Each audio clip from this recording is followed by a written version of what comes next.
My name is Franklin, 32 years old, and I never thought my father would slap me at his own birthday party. I'd built my real estate empire from scratch, my crowning achievement being the luxury penthouse downtown. But that night, in front of 210 elite guests, my father demanded, "Hand over your penthouse to your brother." When I refused, his palm struck my cheek. I didn't yell or fight back. I simply said, "Thank you." Before I continue this story, let me know where you're watching from, and hit that like and subscribe button if you've ever stood your ground against family pressure. I was born the firstborn son of Robert Williams, a man whose name carried weight in every real estate office across the state. Our family mansion sat on 3 acres of manicured lawns in the most exclusive neighborhood of Boston. From the outside, we had everything: wealth, status, influence. But inside those ornate walls, life followed a rigid hierarchy with my father at the top. My earliest memories involved trying to please him. When I was 6, I proudly showed him my perfect spelling test. He glanced at it and said, "That's what's expected of a Williams." Not congratulations, not a smile, just a reminder that excellence was my baseline obligation. My mother, Elizabeth, was a former beauty queen who married into wealth. She managed social events and maintained appearances, but emotionally checked out years ago. She found her joy in doting on Joshua, my younger brother by 5 years. Joshua never experienced the pressure I did. When he brought home C grades, Mother would say, "Not everyone needs to be academic." When he broke an antique vase while roughhousing, Father merely sighed and called the housekeeper. The double standard was glaring but unacknowledged. Our family dinners were performances of perfection. Father would interrogate me about school, future plans, and proper social connections. A Williams man must be exceptional in every regard, he'd remind me weekly. Meanwhile, Joshua could kick his feet against the table and interrupt conversations without consequence. Despite everything, I excelled. Honor roll every semester. Captain of the debate team. Accepted to Harvard Business School. Each achievement earned me nothing more than a brief nod from Father, the unspoken message being, "This is merely what you owe the family name." My mother's neglect was subtler but equally painful. When I won the state business competition in high school, she missed the ceremony for Joshua's soccer game, a game where he mostly warmed the bench. "You understand, darling," she said afterward. "Your brother needs encouragement." The implication being that I didn't. The family vacations to Martha's Vineyard each summer became increasingly uncomfortable as I grew older. Father would introduce Joshua to his business associates as the charming one, while referring to me as the serious one. The subtext was clear: Joshua was loved for his personality, while I was valued only for my potential contributions. College provided brief respite from the family dynamics. There I met Emily Taylor, a brilliant economics student with warm brown eyes and a laugh that made everyone around her smile. Unlike my family, Emily saw me not just the Williams heir, but Franklin the person. She celebrated my victories and comforted me during setbacks. For the first time, I experienced unconditional support. "Your family sounds like they're stuck in a Victorian novel," she once said after I described a particularly tense holiday dinner. "You know you don't have to earn the right to be treated with basic respect, right?" Emily's perspective was revolutionary to me. Could it be true that I deserved recognition simply for being me? The concept seemed foreign after years of conditional approval. When I brought Emily home to meet my parents during junior year, their reaction was telling. Mother thought Emily was lovely, but perhaps not quite right for a Williams. Father was more direct. "Smart girl, but doesn't bring the right connections. Keep your options open, son." Their dismissal of Emily, the one person who truly valued me, crystallized something inside me. I began questioning not just their treatment of me, but their entire value system. By graduation, I had made up my mind. I would forge my own path, create success on my terms, and build relationships based on genuine connection rather than strategic advantage. This decision would set me on a collision course with everything my father had planned for the Williams legacy. The day after graduation, my father called me into his study. The mahogany-paneled room with its imposing desk had been designed to intimidate, and it still worked even after all these years. "You'll start at Williams Development on Monday," he announced without preamble. Junior executive position. You'll shadow Preston for 6 months, then take over the North Shore project. It wasn't a question or an offer. It was a command. 22 years of conditioning almost made me nod automatically. Instead, I took a deep breath. I've accepted a position with Green Future Development, I replied, my voice steadier than I felt. It's a smaller firm focusing on sustainable building practices. The silence that followed was arctic. Father's face hardened into the expression that had terrified household staff for decades. You'll turn that down immediately, he finally said. No son of mine works for a competitor, especially some tree-hugging startup. I start next week, I said, rising from my chair. I thought you'd want to know. Walking out of that study was the hardest and most liberating moment of my life until then. Mother cried. Joshua smirked, and Father didn't speak to me for 8 months. Green Future Development was indeed smaller, just 12 employees in a converted warehouse space downtown. My starting salary was 1/3 what Williams Development offered. My apartment was a studio with unreliable heating in a transitional neighborhood. But for the first time, my successes and failures would be entirely my own. The learning curve was steep. At Williams Development, I would have had teams of assistants and analysts. At Green Future, I made my own coffee and stayed late formatting my own presentations. Every mistake was painfully visible, every victory hard-earned. 6 months in, I met William Carter, a 65-year-old former developer who had pivoted to sustainable building before it was trendy. He came to consult on a project and took an interest in my ideas. You've got good instincts, he told me over lunch, but you're still thinking inside conventional boxes. What if we approached urban development with completely new assumptions?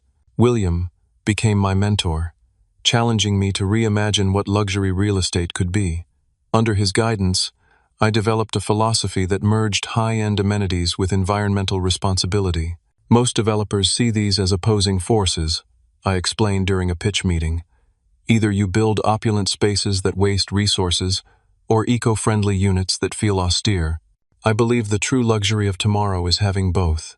2 years of grinding work later, I secured funding for my first independent project, a small but innovative apartment building featuring cutting-edge energy systems hidden behind classic architectural details. The waiting list for units grew faster than anyone predicted. Meanwhile, Joshua had finally joined Williams Development after drifting through several positions arranged by Father. Occasionally, I'd see him at industry events, always surrounded by Father's longtime associates who laughed too loudly at his jokes. Slumming it with the granola crowd? He asked at one real estate awards dinner. Father says you'll come crawling back once you need real capital. I didn't bother responding. My second and third projects were already fully funded, each more ambitious than the last. Industry publications began featuring my work, noting the unusual combination of luxury aesthetics with environmental metrics that outperformed much larger companies. Along the way, I formed partnerships that became friendships. Thomas Reynolds, a brilliant finance specialist who left a banking career to join my growing team. Jessica Montgomery, an architect whose innovative use of space and light transformed my theoretical concepts into beautiful reality. Together with William's continued mentorship, we created a close-knit group united by shared vision rather than obligation. Emily remained my strongest supporter, her own career in economic development flourishing. We moved in together after my third successful project, creating a home that felt nothing like the cold perfection of my childhood house. Your father called the office again, she mentioned one evening as we enjoyed dinner on our small balcony. Asked when you were going to stop playing with your little green company and rejoin the real business world. I laughed, but the constant dismissal of my achievements still stung. Despite growing industry recognition, my family maintained that my success was either temporary luck or beneath notice. Mother occasionally attempted reconciliation through carefully worded invitations to family events. I attended some, enduring Father's backhanded comments and Joshua's transparent jealousy. These visits always left me drained, with Emily spending hours afterward helping me process the subtle and not-so-subtle put-downs. They can't see your worth because it threatens their worldview, Emily observed. If you can succeed on your terms, it means their rules aren't absolute. This perspective helped, but didn't entirely erase the longing for parental approval buried deep within me. Part of me still hoped that enough success would finally make them see me, truly see me for the first time. With that unconscious motivation driving me, I began planning the project that would change everything. A penthouse development, unlike anything the city had seen before. The Genesis Penthouse project began as a risky proposition. The building was a historic Art Deco masterpiece, its top floors abandoned for decades due to structural concerns. Most developers considered it untouchable, too many preservation restrictions, too many engineering challenges. That's exactly why it's perfect, I explained to my investors. We'll restore rather than replace, incorporate the original elements while adding cutting-edge systems invisible to the eye. The result will be both a preservation triumph and the most advanced living space in the city. Securing the property required calling in every favor I'd earned over the past 5 years.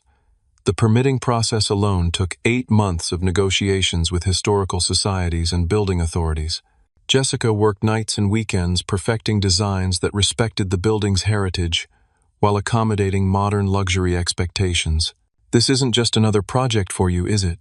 William asked during one late-night planning session. "There's something personal here." He wasn't wrong.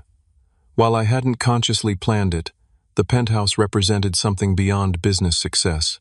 It was tangible proof of my philosophy that preservation and progress could coexist beautifully. On some deeper level, perhaps it also represented the validation I still sought from my family. Construction challenges emerged at every turn. Original materials needed specialized craftspeople to restore. Modern systems had to be integrated without disturbing protected elements. The budget strained under unexpected discoveries behind old walls.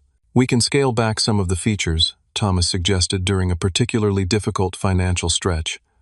"No one would notice if we used standard fixtures instead of custom." "Everyone would notice," I insisted. "Not consciously, perhaps, but they'd feel the difference. This has to be perfect." 18 months later, as the final touches were completed, even Thomas admitted I'd been right. The Genesis Penthouse transcended ordinary luxury. Original Art Deco moldings framed walls containing state-of-the-art insulation. Restored herringbone floors concealed radiant heating systems. Hand-restored ceiling murals glowed under lighting that adjusted automatically to natural conditions. Industry recognition was immediate and overwhelming. Architectural Digest featured a 12-page spread. Sustainability journals praised the innovative energy systems. The mayor presented an Urban Preservation Award at a ceremony covered by national media. Emily and I celebrated privately the night after the official opening gala. "I'm thinking this should be our home," I told her as we stood on the wraparound terrace overlooking the city lights. "Not just an investment property." Her eyes widened. "Are you serious? This is worth a fortune as a rental." "Some things are worth more than money," I replied. "I built this place imagining us here." The decision to make the penthouse our home transformed it from a business triumph to something deeply personal. Every corner reflected our combined vision: Emily's love of open spaces and natural light, my appreciation for craftsmanship and history. Word of the penthouse's success eventually penetrated even my family's selective hearing. Mother called to congratulate me, her first acknowledgement of my professional achievements, without qualifiers. "Your father was quite impressed with the write-up in Business Weekly," she mentioned, her tone suggesting this was the highest possible praise. "He showed it to everyone at the club." A week later came the call I'd both longed for and dreaded. Father himself, inviting me to lunch at his private club. The meeting was predictably strategic. After brief congratulations, he got to his point. "Williams Development could use your expertise in the green building sector," he announced, as if offering a tremendous favor. "The market's shifting that direction. You could head a new sustainability division." I stirred my coffee slowly. "I'm not looking to be acquired or employed, Father." His expression tightened. "Don't be stubborn, Franklin. You've proven your point with this little venture. Now it's time to bring your talents back to where they belong, the family business." "My company generated $40 million in revenue last year," I replied calmly. "We have projects contracted through 27. This isn't a little venture.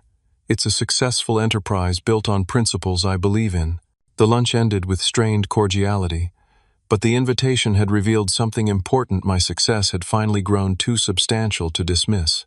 Father now saw my company as valuable, even if he couldn't bring himself to acknowledge my personal achievement. Joshua's reaction came through industry gossip channels. Apparently, he'd been overheard at a networking event complaining about Franklin's ridiculous treehouse palace getting undeserved attention. The childish jealousy would have been amusing if it hadn't been so transparent. As Father's 60th birthday approached, Mother increased pressure for family harmony. It would mean so much to him if you attended the celebration, she pleaded during a rare visit to the Penthouse.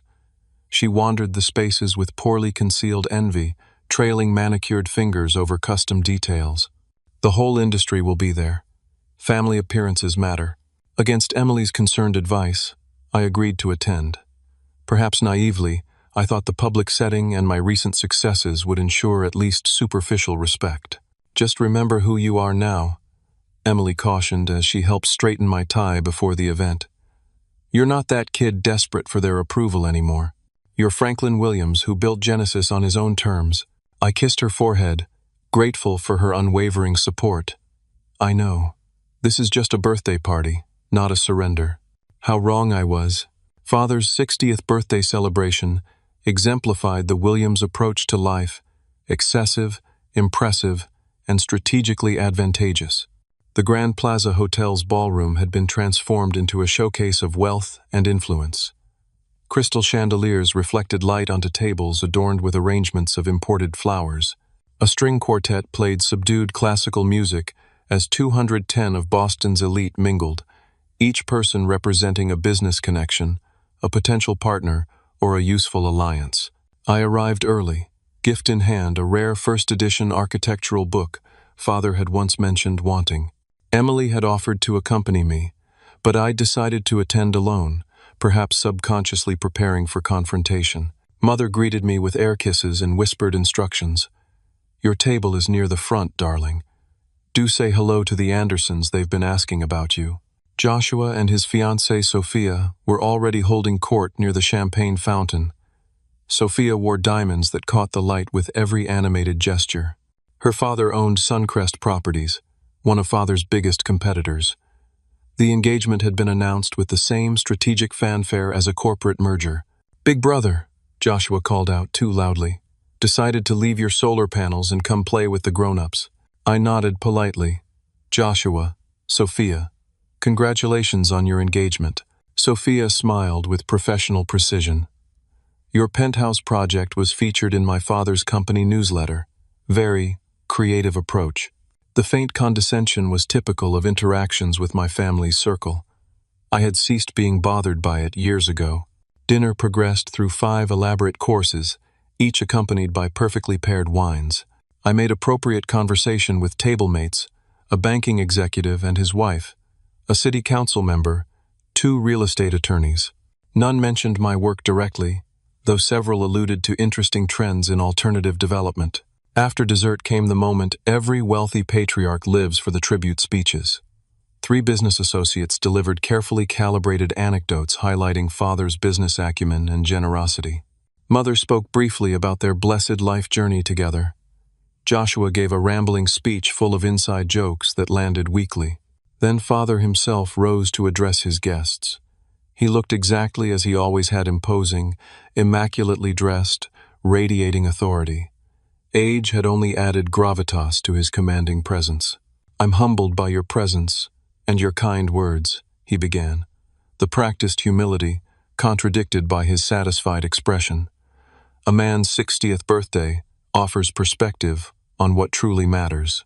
Not the deals we've closed or the buildings we've raised, but the legacy we leave through our children. His gaze swept the room, lingering meaningfully on Joshua and Sophia, then shifting to me. Family is everything. The Williams name stands for excellence, because each generation builds upon the achievements of those who came before. We support each other. We sacrifice for each other. Something in his tone made my shoulders tense. The speech was taking an unexpected direction.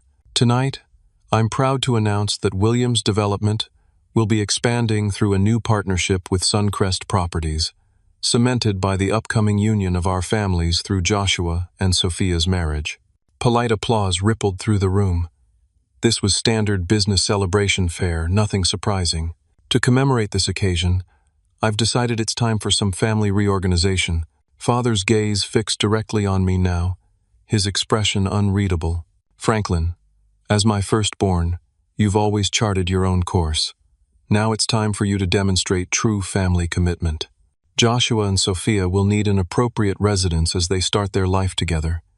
Therefore, tonight, I'm asking you to transfer ownership of the Genesis penthouse to your brother. The room fell silent. 210 pairs of eyes turned toward me. My blood seemed to freeze in my veins. Father, I said carefully, finding my voice, the penthouse is not just an investment property. It's my home, and the culmination of years of work. His expression hardened. It's a building, Franklin. Your brother is family. Surely your loyalty to him outweighs your attachment to mere property. Emily and I live there, I explained, keeping my tone measured despite the rising heat in my face. It's our home, designed specifically for— Emily can help you find another place, Father interrupted dismissively. Joshua and Sophia need the prestige of that address for their position in society. The naked entitlement stunned me, not just the demand itself, but the absolute confidence that I would comply, that I should comply. I'm sorry, but no, I said firmly. The penthouse isn't available, but I'd be happy to help Joshua and Sophia find something suitable, perhaps even design something specifically for— The slap came without warning. Father had crossed the space between us in 2 strides, his hand connecting with my cheek with enough force to snap my head sideways.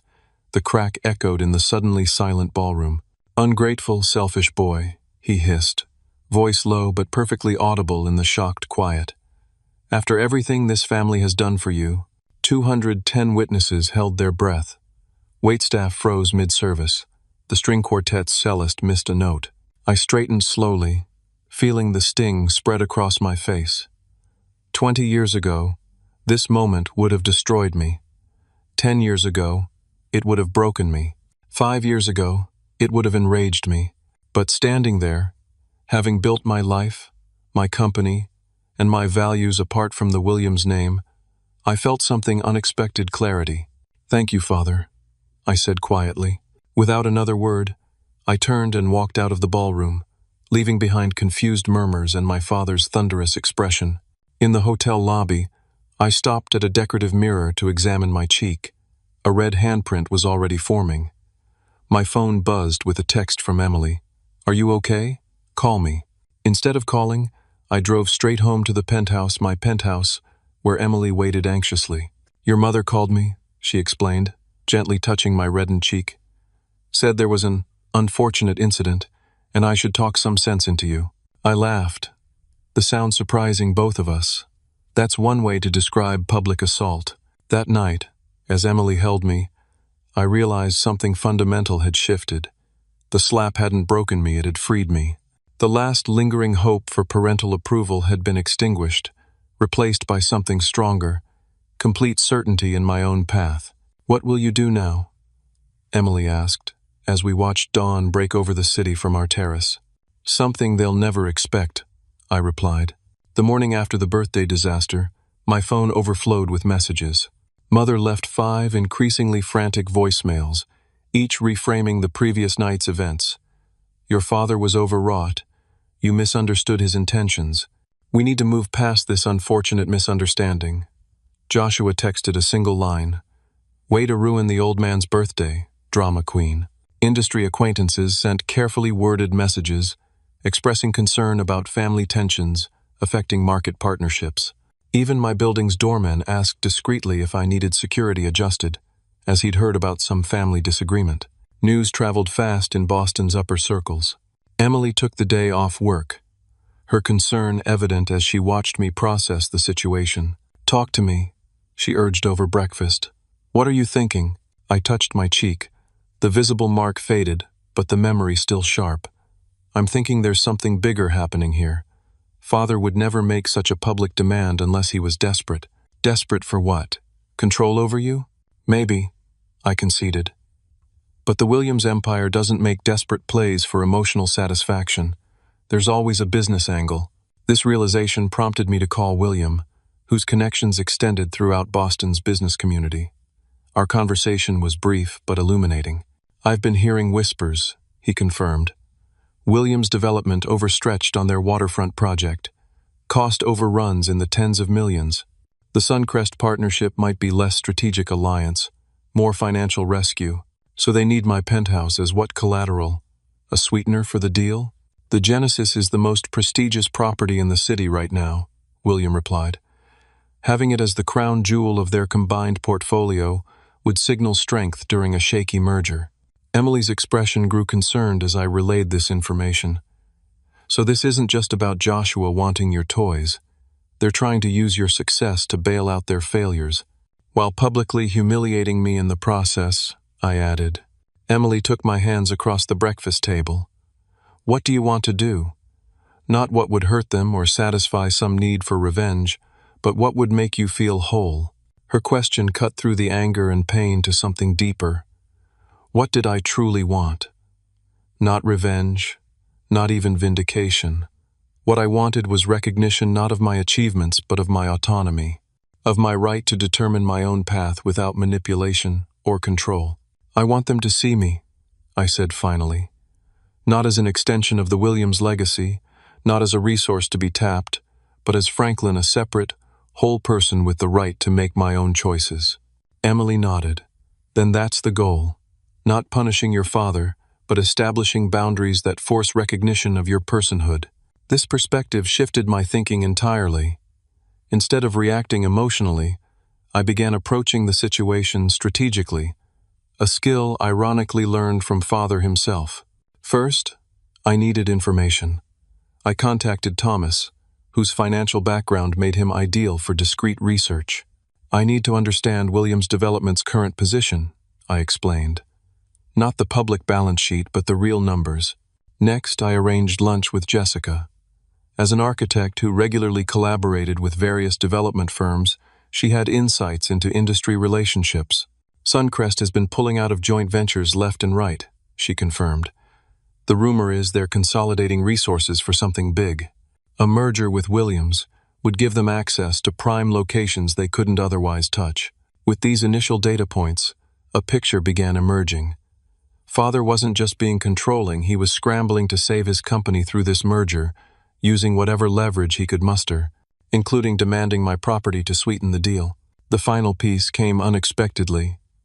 Mother appeared at my office unannounced, something so out of character it momentarily stunned my receptionist. "Franklin, darling," she began, once settled in my visitor chair. "This situation has gotten out of hand. Your father regrets his emotional reaction." I waited, saying nothing. "He's under tremendous pressure," she continued, fidgeting with her wedding ring. "The waterfront project, well, there were complications, regulatory issues, unexpected soil contamination.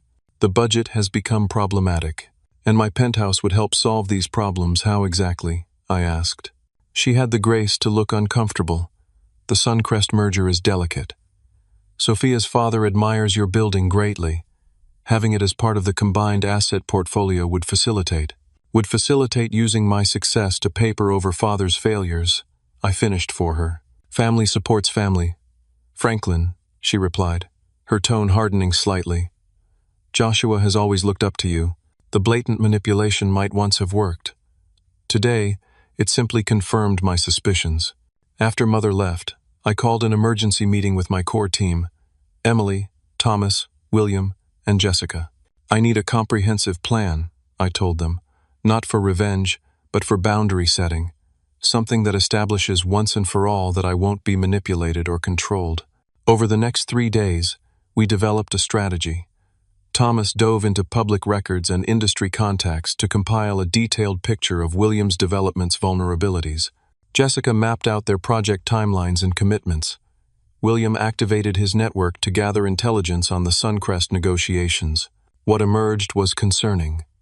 Williams Development had overextended significantly on the waterfront project, using financing methods that skirted regulatory boundaries. Nothing illegal, but ethically questionable, especially for a company that publicly prided itself on conservative business practices. "They've been using company funds to maintain your parents' lifestyle," Thomas noted, showing me transaction records. Private jets, the renovation of their Aspen house, Joshua's gambling debts, all technically structured as corporate retreats or client entertainment. This explained Father's increasingly desperate moves. If the Suncrest merger fell through, Williams' development might face not just embarrassment but potential financial collapse. Emily, ever the voice of ethical consideration, posed the critical question, "What's your goal here, Franklin? To watch them fail?" I shook my head. "No, my goal is independence, true independence, not just professional separation, but personal boundaries they can never cross again." With this clarity, the final plan took shape. Not vengeance, but strategic self-protection. Not destruction, but definitive boundary setting. "I'll need a lawyer present," I told the team, "and I need this handled precisely according to plan." On Friday morning, exactly 1 week after the slap that changed everything, I made a call to my father's direct line. "We need to talk," I said simply when he answered. "Your office, Sunday afternoon at 2. Bring Mother, Joshua, and Sophia. I'll bring my team." His hesitation was brief but noticeable. "This family matter doesn't require outside participants." "It stopped being just a family matter when you slapped me in front of 210 witnesses," I replied. "Sunday at 2. I hung up before he could respond, then turned to Emily, who had been listening nearby. "Phase 1 complete," I said. "Now we prepare for Sunday." Sunday afternoon arrived with ominous storm clouds gathering over Boston's skyline, a theatrical backdrop for the confrontation ahead. Emily drove while I reviewed key points with our lawyer, Diane Patterson, a formidable litigator known for her unflappable demeanor. Thomas and William would meet us at Williams' development headquarters. "Remember," Emily said as we pulled into the visitor parking space, "this isn't about hurting them. It's about establishing boundaries." I squeezed her hand, gratefully. "I know. Freedom, not vengeance." The Williams development lobby featured a massive scale model of the company's most famous projects, spotlit like museum pieces. The security guard recognized me immediately. "Mr. Franklin," he nodded respectfully. "Your father said to send you straight up." The executive floor maintained the same intimidating aesthetic I remembered from childhood: dark woods, subdued lighting, oversized artwork depicting historical Boston landscapes. Father's corner office occupied the prime position, with views of both the harbor and the financial district. Inside, the expected group awaited. Father sat behind his massive desk, Mother perched tensely on a side chair.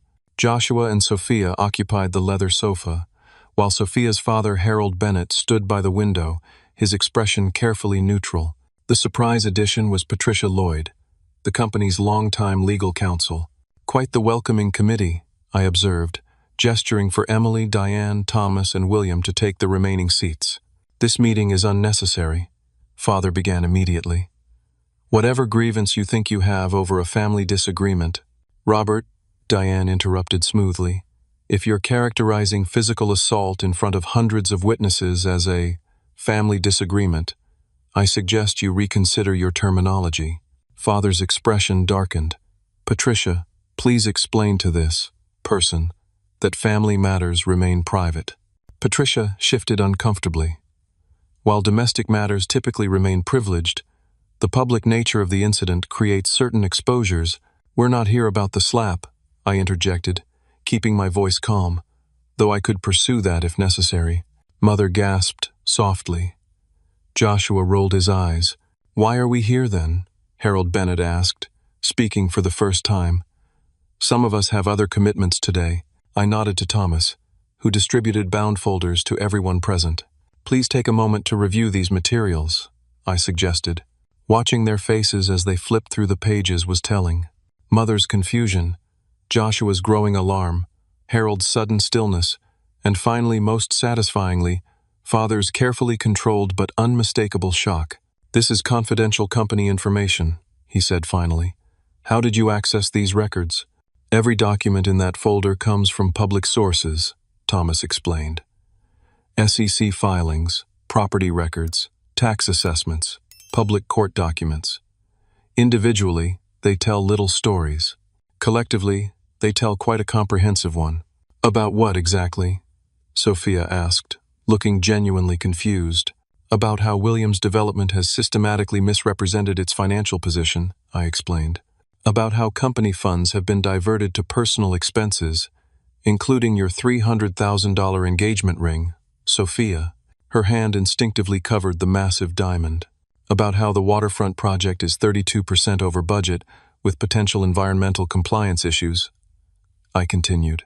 And most importantly, about how the Suncrest merger isn't a strategic alliance, but a desperate attempt to avoid potential bankruptcy. Harold Bennett closed his folder with deliberate care.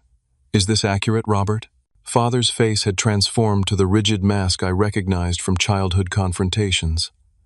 These figures are taken out of context. Patterson here can explain the appropriate accounting standards that— Stop, I said firmly.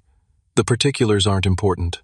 What matters is that you're willing to sacrifice anything and anyone, including your own son, to save appearances. Sophia turned to Joshua, who was staring at the financial statements with growing horror. Did you know about this? Is your family really in financial trouble? Joshua's silence was answer enough. What exactly do you want, Franklin? Father demanded. Money? Revenge? To destroy this family's legacy? I want recognition, I replied simply. Recognition that I am not an extension of you or this company.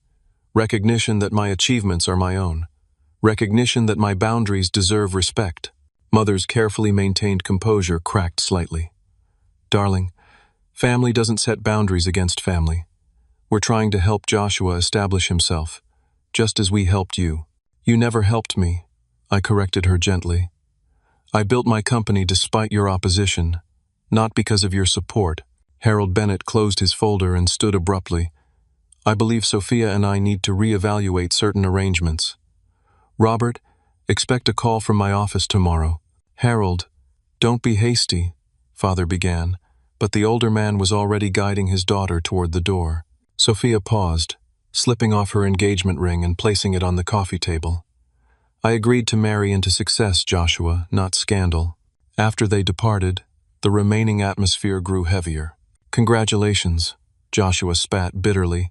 You've ruined everything. No, I replied. Poor financial management and ethical shortcuts ruined everything. I'm simply refusing to be the sacrificial solution.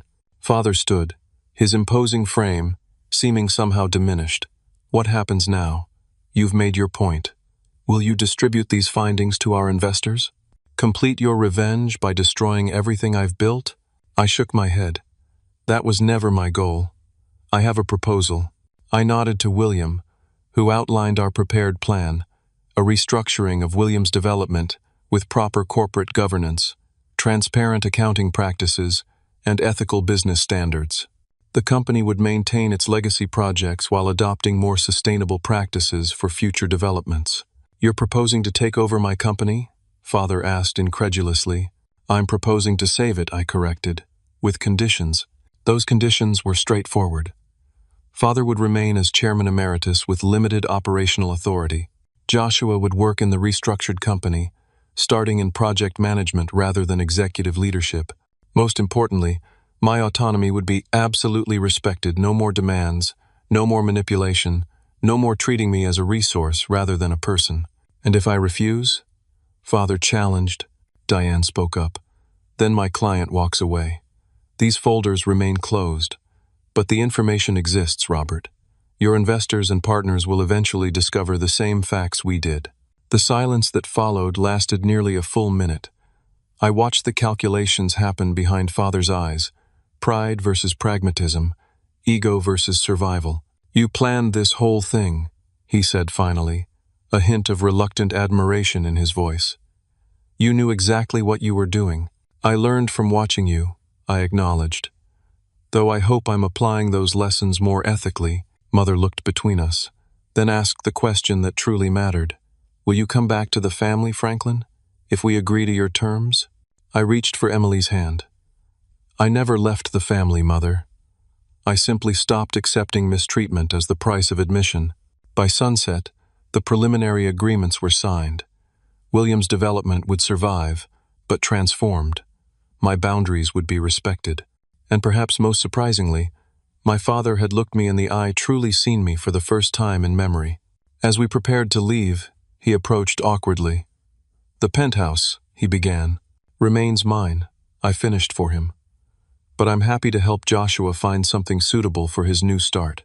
Father nodded, the gesture containing something I'd never seen before: respect.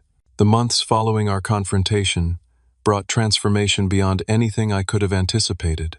Williams' development underwent a complete restructuring. With new governance policies and transparent financial practices, Father stepped back into an advisory role, focusing on client relationships rather than operational decisions. To everyone's surprise, he adapted to this diminished position with unexpected grace. "He seems almost relieved," Emily observed after witnessing Father at a company event, "like he's been carrying a burden that's finally been shared." Joshua's journey proved more challenging. The dissolution of his engagement to Sophia hit him hard, forcing him to confront uncomfortable truths about himself and his position in society. Without the cushion of preferential treatment, he initially floundered in his new project management role. "I don't understand these technical specifications," he complained during one early meeting. "Can't someone else handle the details?" "That's the job," I explained patiently, learning the fundamentals before making executive decisions.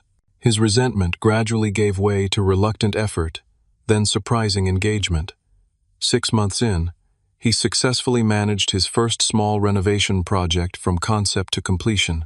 The pride he felt in this earned achievement was visibly different from his previous entitlement. "I actually understand what we're building now," he admitted during a site visit. "It's satisfying." Mother struggled most with the new family dynamic.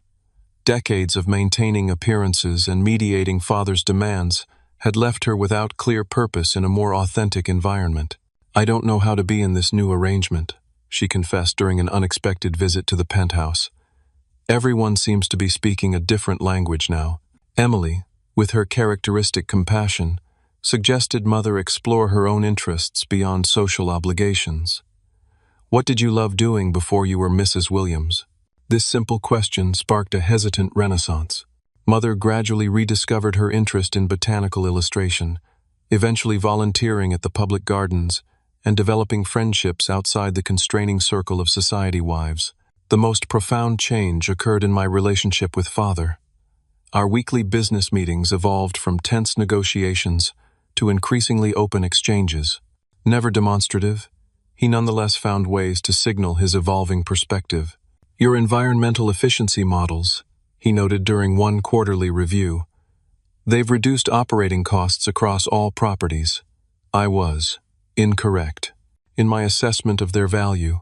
From him, this qualified acknowledgement represented monumental progress. Emily and I proceeded with our lives, making the penthouse truly our home and eventually getting engaged. When I called to share this news, Mother immediately began planning an elaborate society wedding. "Nothing too extravagant," I cautioned. "It's not every day my son gets married," she protested. "Your son gets married," I repeated, emphasizing the words. "Not the Williams heir. Emily and I want something meaningful, not a business networking event." This distinction between person and position became my mantra during family interactions. Each time they slipped into old patterns, I gently redirected toward more authentic connection. 1 year after the confrontation, Father requested a private dinner. We met at a small restaurant rather than his club-neutral territory that symbolized our evolving relationship. After preliminaries, he cleared his throat awkwardly. "I've been seeing someone, a therapist, at your mother's insistence initially, but now because I find it useful." This admission stunned me more than anything that had transpired before. Robert Williams, acknowledging he might benefit from psychological guidance, represented a seismic shift in his self-perception. "He suggests I've spent my life confusing control for connection," Father continued, studying his water glass intently, "that I've sacrificed relationships for achievement." I waited, sensing he needed to proceed at his own pace. "The night I struck you," he said finally, meeting my eyes with visible effort. "I was terrified. Not angry, terrified. Everything was collapsing. I couldn't admit failure, couldn't show weakness. So you tried to solve it by taking what I'd built," I supplied. He nodded, shame briefly, crossing his features. It was wrong, deeply wrong. I'm sorry, Franklin. The apology hung between us, unexpected and transformative, not because it erased the past, but because it acknowledged it honestly. Thank you, I said simply. I've never been good at seeing people, he continued. Only their utility. My father was the same.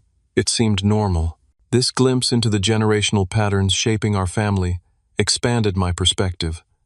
Father hadn't been born controlling and dismissive, he'd been shaped that way, just as he'd attempted to shape me. We can do better, I told him. Break the pattern. That conversation marked a turning point in our healing. Not instant reconciliation, but the beginning of something healthier, a relationship based on respect, rather than obligation. The Williams family gathering for Christmas that year differed markedly from any previous occasion. Held at my penthouse rather than the family mansion, it featured relaxed conversation instead of performative perfection. Joshua brought a woman he'd met through volunteer work, someone who clearly valued him for himself rather than his name. Mother shared her botanical drawings with genuine enthusiasm. Father, still reserved but increasingly present, actually listened to others' perspectives. As I watched them interact, Emily slipped her arm around my waist. You did this, she whispered, not by forcing change, but by standing firmly in your truth. Her observation crystallized the profound lesson of my journey. True strength isn't found in domination or control, but in maintaining healthy boundaries with compassion. Real victory doesn't require crushing opponents, but establishing mutual respect. The path to healing my family paradoxically began with refusing to sacrifice myself to their dysfunction. By valuing my own worth enough to establish boundaries, I created space for authentic connection to grow. That evening, as guests departed, Father paused at the door. You're home, he said, gesturing to the penthouse around us. It truly is extraordinary, a fitting expression of your vision. The compliment, specific, genuine, and without agenda, meant more than any previous acknowledgement. Sometimes the strongest response to a slap isn't striking back, but standing firm in your truth. Sometimes the deepest wounds heal not through revenge, but through refusing to perpetuate patterns of hurt. And sometimes, the most powerful statement isn't a shout of defiance, but a quiet, unwavering commitment to your own worth. Have you ever had to stand your ground against family pressure? What boundaries have you needed to establish in your own relationships? I'd love to hear your stories in the comments. If this journey of standing up for yourself resonated with you, please hit the like button and subscribe for more authentic life experiences. Remember, setting boundaries isn't selfish, it's the foundation for healthy relationships. Thank you for listening, and may you find the courage to honor your own worth, even when it's challenging.